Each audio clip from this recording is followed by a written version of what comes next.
Bonjour chers auditeurs de l'ODJ Média, notre chroniqueur de l'ODJ, Salma Labtaha, partage son avis et sa réflexion dans un article qu'il a intitulé « Augmentation des prix de la viande au Maroc, un fardeau pour les ménages et un appel à des solutions durables », qu'on écoutera ensemble dans ce podcast.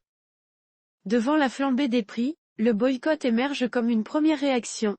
Lancé par des activistes sur les réseaux sociaux au Maroc, le boycott de la viande rouge met en lumière une problématique urgente, l'impact de la hausse des prix sur le quotidien des citoyens. En effet, avec les prix de la viande rouge dépassant rapidement les 100 dirhams par kilogramme, les Marocains expriment leur indignation et leur inquiétude. Cette augmentation des prix pèse lourdement sur les ménages marocains, ajoutant une pression financière supplémentaire aux citoyens les plus défavorisés.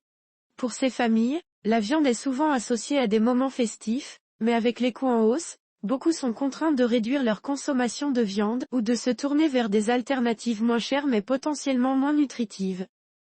Interrogé à plusieurs reprises sur ce sujet, le ministre de l'Agriculture, de la Pêche maritime, du Développement rural et des eaux et forêts, Mohamed Sadiki, reconnaît les défis posés par cette situation mais n'apporte pas de solution concrète.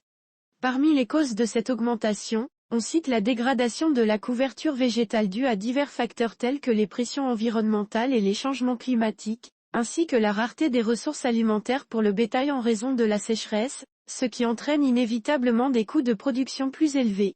Vu par de nombreux activistes comme un moyen de faire pression contre l'inflation et les hausses de prix en général, le mouvement de boycott de la viande rouge, tout comme les précédents, se traduit par une résignation des citoyens face aux prix affichés sur les étals. Ceux qui ne peuvent pas faire autrement se détournent de ces produits.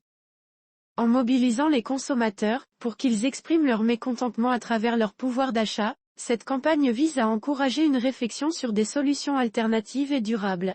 Rédigé par Salma Labtaha. C'est tout pour aujourd'hui sur R212. On se dit au prochain podcast de nos chroniqueurs de l'ODJ, restez à l'écoute pour plus d'actualités. Et merci de nous avoir écoutés, à très bientôt.